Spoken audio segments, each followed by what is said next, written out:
بسم اللہ الرحمن الرحیم۔ السلام علیکم ورحمۃ اللہ وبرکاتہ۔ صرف 5 منٹ کا مدرسہ قرآن و حدیث کی روشنی میں اسلامی تاریخ 2 ربیع الثانی۔ نمبر 1، حضور اقدس صلی اللہ علیہ وآلہ وسلم کا تاریخی فیصلہ۔ رسول اللہ صلی اللہ علیہ وآلہ وسلم کی نبوت سے چند سال قبل خانہ کعبہ کو دوبارہ تعمیر کرنے کی ضرورت پیش آئی۔ تمام قبیلے کے لوگوں نے مل کر خانہ کعبہ کی تعمیر کی، لیکن جب حجرت اسود کو رکھنے کا وقت آیا تو سخت اختلاف پیدا ہو گیا اور ہر قبیلہ چاہتا تھا کہ اس کو یہ شرف حاصل ہو، لہٰذا ہر طرف سے تلواریں کھنچ گئیں اور قتل و خون کی نوبت آ گئی۔ جب معاملہ اس طرح نہ سنبھلا تو ایک بوڑھے شخص نے یہ رائے دی کہ کل صبح جو شخص سب سے پہلے مسجد الحرم میں داخل ہوگا وہی اس کا فیصلہ کرے گا۔ سب نے یہ رائے پسند کی۔ دوسرے دن سب سے پہلے نبی کریم صلی اللہ علیہ وآلہ وسلم داخل ہوئے۔ آپ کو دیکھتے ہی سب لوگ بول اٹھے، یہ امین ہیں، ہم ان کے فیصلے پر راضی ہیں۔ آپ صلی اللہ علیہ وآلہ وسلم نے ایک چادر منگوائی اور حجرت اسود کو اس پر رکھا اور قبیلے کے ہر سردار سے چادر کے کونے پکڑوا کر اس کو کعبے تک لے گئے اور اپنے ہاتھ سے حجرت اسود کو اس کی جگہ رکھ دیا۔ اسی طرح آپ صلی اللہ علیہ وآلہ وسلم کے ذریعے ایک بڑے فتنے کا خاتمہ ہو گیا۔ نمبر 2، حضور اقدس صلی اللہ علیہ وآلہ وسلم کا معجزہ۔ 100 سال کی عمر میں بھی بال سفید نہ ہونا۔ عمر بن ثعلبہ جہانی رضی اللہ عنہ کہتے ہیں کہ میں نے آپ صلی اللہ علیہ وآلہ وسلم سے مقامہ سیالہ میں ملاقات کی۔ میں نے اسلام قبول کیا تو آپ صلی اللہ علیہ وآلہ وسلم نے میرے سر پر اپنا دست مبارک رکھا۔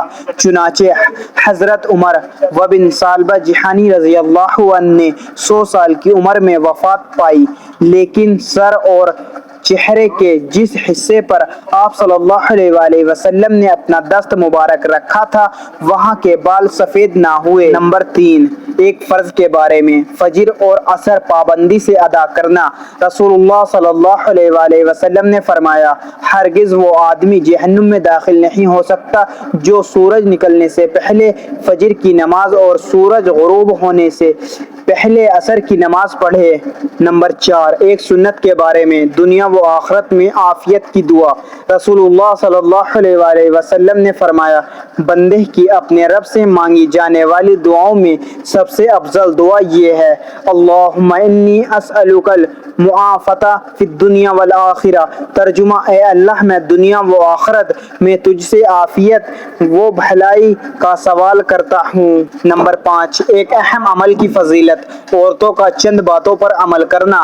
رسول اللہ صلی اللہ علیہ وآلہ وسلم نے فرمایا، اگر عورت 5 وقت کی نماز پڑھے اور رمضان شریف کے روزے رکھے اور اپنی شرمگاہ کی حفاظت کرے اور اپنے شوہر کی فرمانبرداری کرے تو قیامت کے دن اس سے کہا جائے گا، تم جنت کے جس دروازے سے چاہو جنت میں داخل ہو جاؤ۔ نمبر 6، ایک گناہ کے بارے میں۔ عہد اور قسم کو توڑنا۔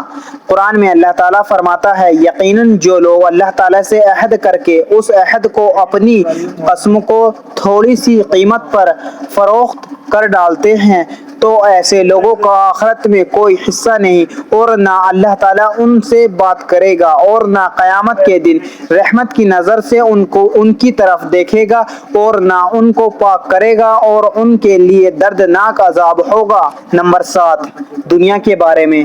دنیا پر مطمئن نہیں ہونا چاہیے۔ قرآن میں اللہ تعالیٰ فرماتا ہے، جن لوگوں کو ہمارے پاس آنے کی امید نہیں ہے وہ دنیا کی زندگی پر راضی ہو گئے، اس پر مطمئن ہو بیٹھے اور ہماری نشانیوں سے غافل ہو گئے ہیں۔ ایسے لوگوں کا ٹھکانہ ان کے اعمال کی وجہ سے جہنم ہے۔ نمبر 8، آخرت کے بارے میں۔ قیامت کا منظر۔ رسول اللہ صلی اللہ علیہ وآلہ وسلم نے فرمایا، اگر آخرت کے ہولناک حوالے کے متعلق تمہیں وہ سب معلوم ہو جائے جو مجھے معلوم ہے تو تمہارے ہنسنا بہت کم ہو جائے گا اور رونا بہت بڑھ جائے گا۔ نمبر 9، طب نبوی سے علاج، شہد سے پیٹ کے درد کا علاج۔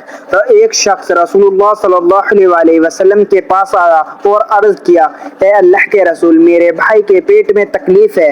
رسول اللہ صلی اللہ علیہ وسلم نے فرمایا، شہد پلاؤ۔ وہ شخص گیا اور شہد پلایا، واپس آ کر پھر وہی شکایت کی تو آپ صلی اللہ علیہ وسلم نے پھر شہد پلانے کا حکم فرمایا۔ وہ شخص تیسری مرتبہ وہی شکایت لے کر آیا تو پھر رسول اللہ صلی اللہ علیہ وسلم نے شہد پلانے کو کہا۔ وہ پھر آیا اور عرض کیا کہ اتنی بار شہد پلانے کے باوجود آرام نہیں ہوا بلکہ تکلیف بڑھتی جا رہی ہے۔ تو حضور اقدس صلی اللہ علیہ وسلم نے فرمایا، قرآن میں اللہ تعالیٰ نے سچ کہا ہے کہ شہد میں شفا ہے اور تیرے بھائی کا پیٹ جھوٹا ہے۔ چنانچہ وہ شخص پھر واپس گیا اور شہد پلایا تو اس کا بھائی اچھا ہو گیا۔ نمبر 10، نبی کریم صلی اللہ علیہ وسلم کی نصیحت۔ رسول اللہ صلی اللہ علیہ وسلم نے فرمایا، اللہ تعالیٰ کی تعظیم کرو اور اس کے سامنے سر جھکاؤ، اللہ تعالیٰ تمہاری مغفرت فرما دے گا۔ اللہ تعالیٰ ہم سب کو ان پیارے احادیث مبارکہ پر عمل کرنے اور اپنی زندگیوں کو سنوارنے کی توفیق عطا فرمائے، آمین۔ مزید اسی طرح کی اسلامک ویڈیو دیکھنے کے لیے چینل زمام علی کو سبسکرائب کر لیں اور ویڈیو کو لائک اینڈ شیئر ضرور کریں۔ جزاک اللہ، شکریہ۔